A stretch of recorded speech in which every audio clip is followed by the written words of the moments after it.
Welcome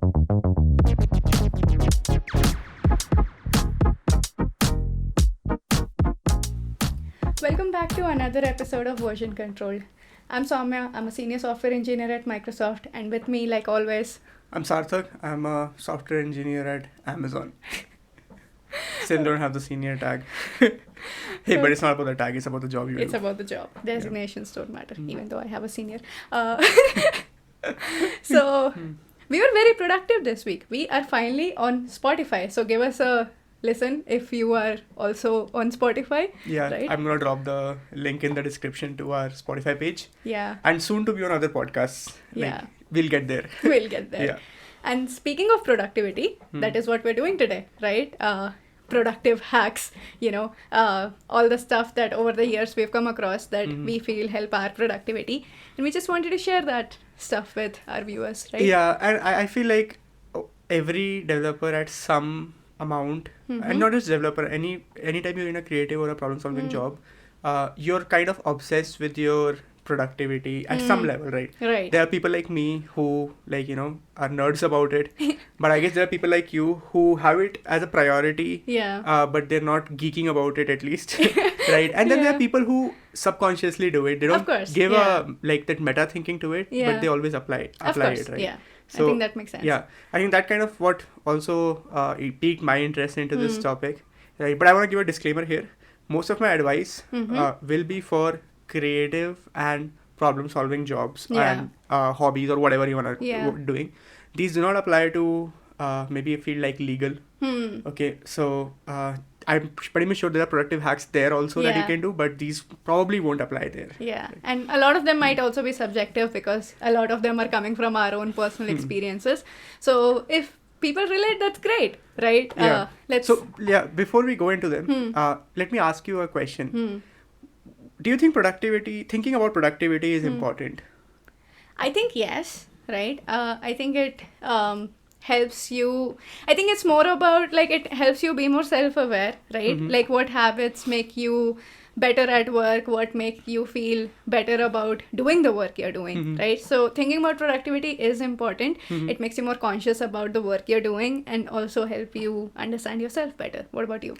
I agree, yeah. So I feel like ultimately you're trying to establish, accomplish stuff, not establish, okay? And to do that, you need to reflect on how efficiently you're doing things. Exactly. How quickly you're doing things and where is the time being wasted, right? And I also ultimately feel like the more efficient you are, the more time you're going to get to, chill out also, right? Because no matter if you're applying these things in a hobby or a job, if you're efficient at it, you save time. And for a lack of better term, I'm going to use the overused sentence, time is money. Yeah, time is currency, right? I definitely agree with that. Energy and time, both of them actually. So utilize them efficiently and just knowing where your energy and time is going is just super important. And that's actually a good point. Yeah. Energy is, I think nowadays, if you speak to anyone, they agree that time is important. Yeah. But energy is something that is still not focused upon, that you only have limited amount of stuff to do in 24 hours. You really need to spend it accordingly, right? Yeah. Cool. Yeah. So let's get started. Yeah. So shoot me with your best productivity hack, which you think is the highest priority for you. So the highest priority for me, I'm a pretty organized person, right? But I think I'm glad you think that. But in this case, I agree. Yeah, I am a pretty organized person. And I think the top of the list for me is giving a structure to your day, right? Planning your day out as soon as you log in, create a to-do list, put priorities on it. This is something that I have to get done today. This is something I'm okay pushing for tomorrow, and create that list, right? Give some structure to your day that, I'm going to work on this task and then I'm going to do so-and-so meeting and go. Just having that structure, I feel to your, once you log in the morning, that kind of helps you establish a flow to your day, and then you can kind of adjust accordingly. So I guess you're talking about, I kind of put it in a way that have a sense of a routine. Yes. Right. So I definitely think it helps. Yeah. Just so that you have some idea of what you're gonna, what your day is gonna look like, when you're gonna do what. It takes away that tension of planning it. If you do it once, you don't have to worry about in the recurring days. Exactly. Right? So, but how strict are you with this routine? So I would say I mean, you can create to-do list all you want, right? You can put 10 items on it and then like one of those things get done. So I am not one of those people. Basically, my idea of like routine is like, so preferably like I prefer to work in the mornings more. So I would log in, I would kind of like pick what I have in my plate for the day, and then I would just put priorities against items, right? Like, hey, this is the code change that has to go today. This is the investigation that has to be done today, right? But as usual, something higher priority might come and some step one that the whole team has to join hands down, right? So those kind of things will always happen, but I think I'm flexible enough to like work around those things. Awesome. Yeah, I think so. Yeah, I totally agree. I think if you, I did not do this for the longest time in my life, but it was hard for me also. I'm not really a routinely, a routine person. Like for me, it's more like take things as they come along. But I realized that you can only work on raw energy for so long before you start losing. And I think it calls back to our first episode, burnout. Right. So like you will end up getting burnout if you don't structure it properly. Right? I mean, I think to summarize this, I would say like, go with the flow, but have like a slight idea about the flow. At least have some directions where you can redirect the flow beforehand. Don't just like, merge into it. Right. So I think, do you have anything to add here, or we can I'm go good to with this one. Let me tell you my biggest productivity hack, or you can say the biggest step in my productivity that I realized. So this is advice I give to almost all juniors also, that you really need to realize the time of the day when you're at you're the sharpest, right?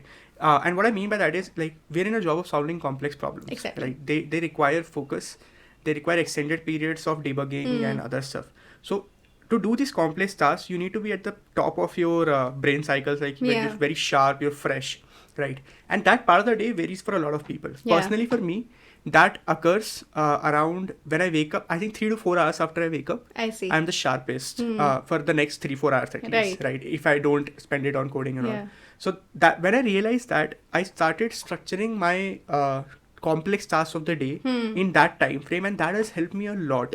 Okay, I will make sure that all the banal tasks I have for the day are shifted to later part in the day, and all the complex stuff I do first, right? So this I think is the single most reason when I saw a jump in, like the biggest jump in my deliverables and productivity.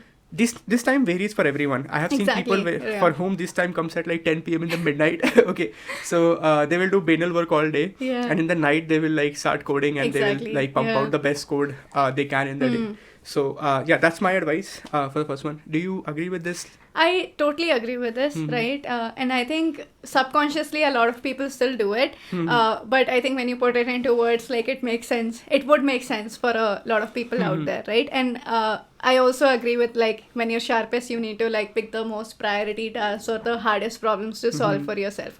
And it's the same for me. Like as soon as I log in, I think usually around 9:30, I will have like infinite chat messages, emails, but I just jump into the straight thing like, what's the hardest thing for me to do today? Because I know like my brain is at peak capacity and I need to get like the productivity out. You're saying for you also it's that morning time. Then you can code, right? I really, think about people for whom it is the night time. I can never relate. I mean, I'm not denying it. I have seen it for way too many people to agree to that, like, that it exists. But I still can't figure out how people get productive at 10 p.m. in the midnight, right? Like in the night.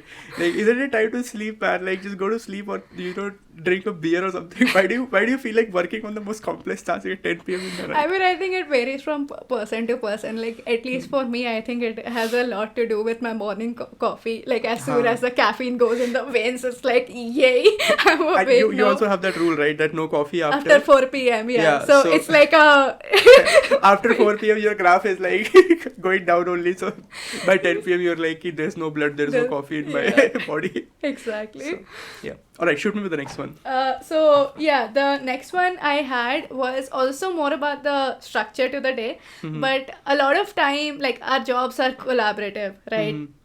And you get stuck, people get stuck. So I think if you're blocked on something or if you are responsible for unblocking people, I think it's a good idea to do it in the daily meetings you have, right? Instead of like otherwise, and it used to happen to me a lot that if I had to seek clarity from some other teammate or I had to help, I would kind of like be on a quick call all day, right?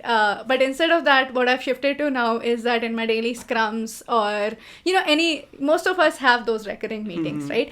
I tend to ask my questions in those scrum meetings. I tend to even as a junior, you can collect all your questions and bring them to the scrum so that it's like at one point of the day, everybody is unblocked and they move forward, right? And after that, yes, if it's an urgent task, you ping people and you seek clarity. But I think that does help you establish another routine and you're not like context switching all day. Yeah, and I think if you have a specific time where you get to ask questions, it just makes you easier to plan your day around it. Exactly. Like otherwise, right. you're just waiting for that ping from your the person you need help with or the senior engineer you need help with, and you're just sitting around waiting for them to get free. Yeah. So, but if you make it easier for yourself and for them because you just know that this is the time I'm gonna get to ask questions. So if I'm stuck early in the day, maybe I can work on something else because I know that it'll come at that time instead of pinging him and waiting for him around. Exactly. So, yeah. Right. But I do have one thing here. I have seen in a lot of junior engineers and even mid-level engineers, to be honest, that they're afraid of asking questions in public. Yeah. Right. They feel like it will be used to judge them. Yeah. Right. What is your take on that?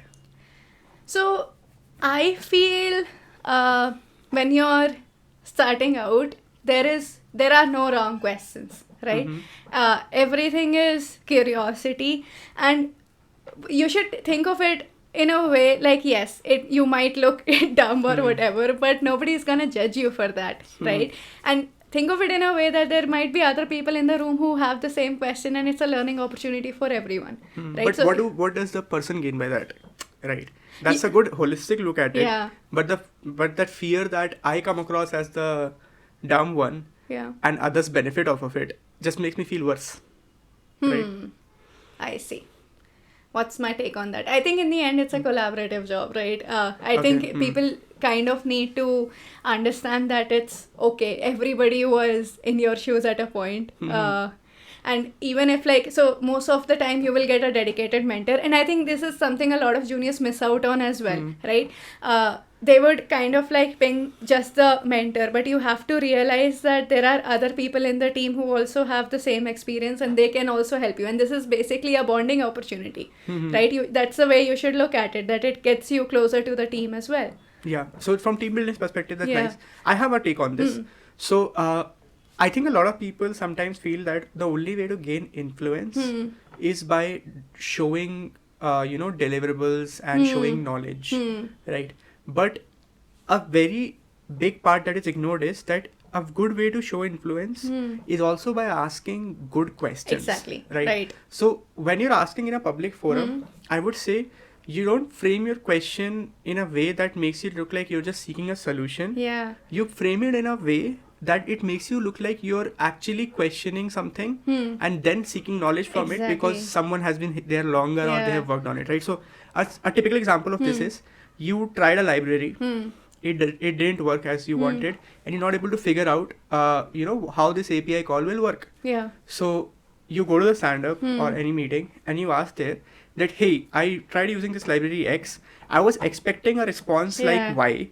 And this Y I'm expecting because this is the standard and this is how it should be, but I'm instead getting Z. Yeah. Can anyone here tell me why Z is coming and what is the rationale behind it? Yeah. And in that case, how do I handle it? Yeah. So that's a thought out question. Yeah. That's a well-informed question. Instead of going like, hey, this API is returning Z, can anyone tell me how to handle Z? Yeah. Right? That is not how it works. So you need to frame that question accordingly. And I think if you frame it, then you should not be afraid to ask it also. Exactly. Right. I think that's a very good point. And your questions shouldn't be and I've also seen people also ask questions there will also be a person who will be like, how do I get this library working, right? But instead try asking pinpointed questions, right? So that it makes it easier for other people to help you, so that they know you've put effort into understanding things already, and that way it helps everyone, right? Yeah, I agree. Yeah. So, but definitely, I do agree on the productivity hack. Yeah. That this is one of the things that can help you really speed up your daily tasks and deliverables. Exactly. Right? Shoot me a next one. So this one is coming from me from a point where I'll call myself a nerd in this. So it is note taking. Okay, and I call myself a note taking nerd. I experiment a lot on it. I try to improve I spend so much time, I would say I also waste 20% of it just improving my note taking architecture. But note taking is one of the biggest boost in productivity that you can get. Yeah. And let me give you some context. Yeah. Okay. So a lot of times when we're debugging or even if you're trying to solve a complex problem, we try to remember it in our mind. And depending on people, to an extent that works. So maybe for 4 function calls, nested function calls, you will remember the context. Yeah. 5th one, you might have some vague resemblance of where you started. Yeah. But if it is like a 7 or 8 nested calls, you will forget where you started in the first place, right? So these are the kind of places where note taking will really help you. Does it slow you down? Yes. And a simple problem can be solved faster if you don't take notes. Yeah. Right? Because you can just work it in your brain. Yeah. But complex problems can be solved faster if you take notes. Yeah. So what is your opinion on note taking? I think I'm a huge fan of note taking. And also thank God for note taking apps for you because your handwriting sucks. Oh yeah, definitely. I bought an Apple Pencil Pro and I don't use it because I can't understand what I write with it. So yeah, that's there, yeah. Yeah. I'm a huge fan of note taking, right? And great point there, right? For complex problems, you do need to note down stuff. And it all goes back to the same thing, right? Like being organized takes you very far. Like you can remember things in your memory. It's gonna only give you short-term success. But I think being organized is the long game. And an example here is also this thing, like say you were working on some library or something and you had a very niche error, right? Like this version does not support with it's not supported with some previous version and you had to go through some hacks to kind of get it imported with. I think those are cases where, like, if you just make a note of it, like, hey, this is a problem I faced and this is how I solved it after, like, diligent Googling and looking over Stack Overflow, I think that helps you because 3 months later, when you see a similar problem, your brain would kind of be like, hey, I've seen this problem before, but somehow it won't be, it might not remember how you solved it in the first place. Yeah. So that is where note taking really helps because you've seen the problem and you go back and you see, oh, okay, this is how I did it. And I think another thing that comes there is how that's where note organization also comes into picture because you need to have a way to search your notes. Yeah. Right. So, and that's where tool comes. Yeah. So, okay, we are doing this. Tell me your note taking setup. So at work, I usually use OneNote because I think it just integrates very well with like existing Microsoft stuff, right? So it's mostly like there's like I have a note where I save quick commands and then there's like, for stuff I need for on-call and project-related stuff. There's also one niche thing I do with note-taking. And this is more from a personal perspective, right? I also have a folder where I save like compliments and good feedback I receive from colleagues. And I think that helps when I'm feeling like, not so good about myself. So that is also a use for note-taking, Okay, yeah. I agree, yeah. Do you want me to go over my notes? Sure, yes. Yeah, okay. So this is going to take a while. Okay.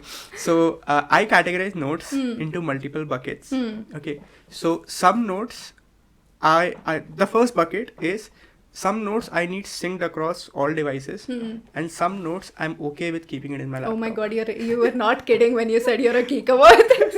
Yeah. But it helps. Okay, so I'm sharing it just in case someone wants to pick some good apps from this. Okay, maybe I'll also add links of everything I use. So for the sync notes, I use Notion primarily. Yeah. Okay. Sync so notes because is also Notion. it has good app support in iPad, it has good app support in laptop and my phone, and All I have an personal, Android phone, right? So I my need that sync across Android and Mac. Just poor people things. I mean, my Android costs more than an iPhone, but that's a different thing. Okay. So, I'm just kidding. Yeah. Let's not judge. Okay. Yeah. So even though Android is better. Okay. Don't interrupt me like that. Okay. Yeah. So that's the sync part. The async part is where I spend more time thinking because most of the async notes I have are work related and problem related. So sync notes are just like, writing ideas and reminders and to-dos and everything, right? So that I need them synced across all devices. So the prime app I use for note taking is called Obsidian. It's a markdown based note taking app. It is very, very good at linking notes. So if you can while you're typing, you can just type the name of the other note and later on you can explore them in a depth first visual tree. Yeah. So it really helps you, connect your notes and build this I huge see. network of notes. As I said, right, Yeah. searchability of notes Yeah. is very important. So I think apps like Obsidian help you, like if you're not intuitive about organizing your own notes, it kind of helps you there. Would you say that? No, it's not like that. You Yeah. have to. It's a tool. It won't organize it for yourself. Yeah. Those links you have to create. I see. Okay, so it's there's no magic there. It's just a tool which gives you a way to connect notes. I see. It's up to you to build your system. Okay. Right. So that's the prime Obsidian I use. It also has sync, but I don't use it. If you want, you can use it. Apart from that, for whiteboarding, I primarily use GoodNotes. Right. Okay. Because that has a good Apple Pencil Pro support, and I feel like that. So there also have categorizations. I have work categorization, personal categorization, and I sync them. The screenshots of home I link to back to Obsidian. I see. Okay, so I do have Obsidian sync between iPad and my MacBook. Apart from this, okay, I have notes in Apple Notes. Yeah. And those are the ones for my to-do list. So to-do list I specifically sync in Apple Notes. I don't really have a reason for it, but I think it's just that Apple Notes provide a very good widget support. Yeah. So I can quickly add widgets in my iPad or MacBook easily. Yeah. Yeah, I think this is it. Okay. And another honorable mention to a software called Raycast. Okay, so Raycast is an alternate launcher for MacBook, which is able to integrate with a lot of apps. You can build plugins to actually take notes from the launcher itself. Okay, so I feel Raycast has really changed my MacBook experience actually. So good call out to that. Yeah, I'm done. Yeah. So for our non-MacBook viewers, I'm gonna give parallel apps for using. For to-do lists, I think Microsoft To Do is a great app, right? It's simplistic. Are you plugging? I'm not plugging. You're plugging. At this point, people are gonna think we're sponsored by Obsidian, which we are not. I'm actually looking for an Obsidian alternative, if that makes sense. So Microsoft To Do is great. It's simple. It gets stuff done. For work notes, I think OneNote has been great because again, it offers a lot of categorization and everything. For sketching stuff out, I think there's this website called Excalidraw, right? Yeah, open source. Yeah, where you can make like quick stuff and paste it back to your notes.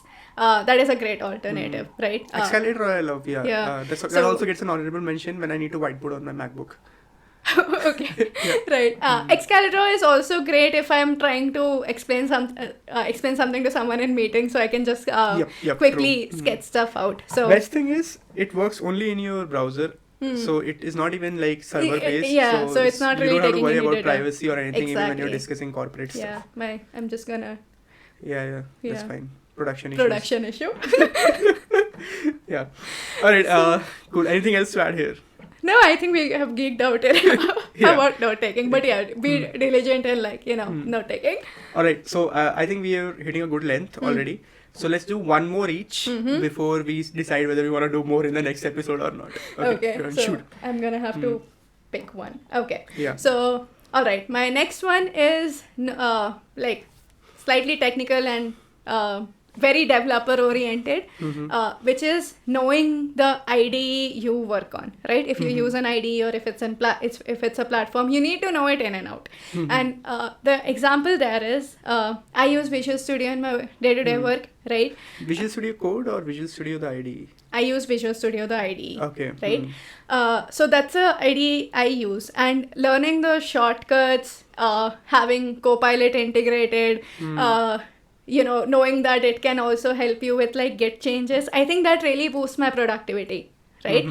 Because IDEs come with a lot powered in themselves, and leveraging all of that can save you a lot of time. What's your opinion on that? I do agree, and I feel like a lot of developers I see actually don't utilize IDEs even to 20% of their I forgot one thing to mention, the debugger, right? Yeah, so debugger itself is a big tool, but the amount of one thing I want to focus on here is the amount of keyboard shortcuts. Exactly. Right, that people are not aware of. I use personally IntelliJ, and I'm amazed at. I actually can say with confidence that very few developers can name more than 5 IntelliJ shortcuts. Okay, Yeah. they will know formatting. Yeah. They will know maybe Javadoc and some other usual ones. But apart from that, they don't use them at all, and they are missing out on so much. many small things, right? And it's an interruption, right? Yeah. Like, because if you have to use your mouse and do something, click, Yeah. it's an interruption to your flow, right? Yeah. Even if you're okay, it's very simple example. If you want to go into a function definition, you click on it and you go there. Now you want to go back to the function which you clicked on. There's a keyboard shortcut for Yeah. it, but doing it from the mouse is a pain. Yeah. Right. So totally agree. Do you have any callouts here? I have one callout, but I want to give you the chance to speak first. No, I think Visual Studio has been serving me really well, Yeah. especially with like the, I would like people who use Visual Studio, I would really encourage them, I'm not plugging again, but I would really encourage them to use like the Copilot integration with Visual Studio because that is a time saver. You just press tab and it like, predicts code. Sometimes it also predicts wrong. That is one thing, and then you have to backspace it out. But most of the time it is extremely helpful. So that is one call out I want to make here. Yeah. Okay, so that's a good one. Yeah. No comments on the like what you said of the hallucinations of it and all. Yeah. I haven't tried it, but if you're saying it's good, that's great. Okay. Personally, I want to call out one thing. So there's this plugin called Key Promoter on IntelliJ. I'll link it again. So there's a lot of linking to do. I need to remember this. Okay. So whenever you do any mouse action on IntelliJ, it will actually give you a notification if you could have done it using a keyboard shortcut. And what keyboard shortcut it is. Yeah. So even I had this problem. I was not using keyboard shortcuts, and then one day I saw my 10 plus years senior engineer breeze through an IntelliJ without touching a mouse. Okay, that was like insane to me. Like भाई mouse छू ही नहीं रहा है वो. Like मैं यहाँ पे mouse घिस रहा हूँ बैठ के. So that key promoter is really good. So initially it was pinging like almost every second. Whenever I do something, it's like, hey, keyboard shortcut. Like, hey, keyboard shortcut. But then now I got to learn so many niche keyboard shortcuts because of that. So definitely recommend installing it in your IntelliJ. If you're using IntelliJ, I'm 99% sure Visual Studio should also have something similar. Yeah. If it is there, we'll link that also. Of course. Okay. Yeah. Awesome. Nice Yeah. one. What's your last one? Yeah, let me see which one I want to choose actually. Yeah. I think I'll go with this one. Okay. So, a lot of times, when I was specifically less than 3 years of experience, less than 4 years of experience, the biggest problem I used to do was that if I am stuck in a bug or stuck in some complex task, I would spend hours trying to solve it, okay, and not solve it at all. Because after a point, I'm just like, checked out. I'm just trying to find the quickest solution. Yeah. I sleep over it. I come back the next day. I solve it in 2 minutes, right? So that's one of the things I realized, that it is very, very critical to take a break when you're stuck and come back at it from a fresher perspective, right? So that's one of the things I'll advise to anyone who's trying to solve. Yeah, it sometimes doesn't play right with deadlines and all. Yeah. Because if you have to solve the bug today, you have to solve it today. But those cases I'm exempting from this. But this is usually valid if you're developing a feature. You need to make sure that you take that break when you need it. What do you think? Exactly. Yeah. I would like to add to that point that not just when you're solving problems, I think taking breaks in general is important, right? Something I do is like if I'm doing like 3 hours of focus time, I would give myself a strong short break. So that like when my brain context switches, when it comes back, it has the energy, it has some downtime to be able to do so, right? And I think human brains just work like that. Sometimes you just need to like shift your view to something else and then come back and it just like, feels a little recharged. So taking breaks in general is super important. Yeah, I totally agree. And depending on the type of switch, so if you're context switching, I would say a coffee break works. Yeah. Right, just to refresh that brain, coffee break, or just go talk to someone. Yeah, take a walk around Take a walk, smoke a cigarette, don't smoke. Okay, that you don't do. Okay. But yeah, if it is a complex problem, then I would say take a longer break. Yeah. Like, check out, do something else. Do something that you enjoy, be it video games, be it talking to your girlfriend, boyfriend, whatever it is. Like, I think that will give you more tension only, but... Well, that's a very cynical take. You assume people aren't happy in their relationship. No, nothing else came to mind, so I just like, for me, video games actually solve it. Yeah. So, yeah. I think for you, video games solve it. For me, it's different. For me, if I need a break, I tend to minimize screen time. I don't like going from screen to screen. Sometimes it does happen that I was staring at a bigger screen, so my break is staring at a smaller screen, which is my phone. But I usually like take breaks by avoiding screen time, which is like I would either go for a walk or play with my dog or something. Ultimately, it comes down to whatever you can do to check out of that problem altogether. Exactly. Like something engaging that interests you. Exactly. Like don't do engaging things like which don't interest you. Right. So that's about it. Cool. So do you wanna close it out? Yeah, this whole episode is making me think of one very specific song lyric. The Taylor Swift has a song and that has lyrics like, I cry a lot, but I'm so productive, it's an art. Yeah, I think you can find a Taylor Swift lyrics for everything. Literally everything. We should do an episode on that, but either way. Yeah, I mean, not a bad idea. Let's develop on that. Yeah. Okay, cool. Alright. Thanks for watching. And we are going to do a part 2? I think so, yes. Yeah, we have to do a part 2. We have to do a part 2. Mm. Again, we will do a part 2 of this.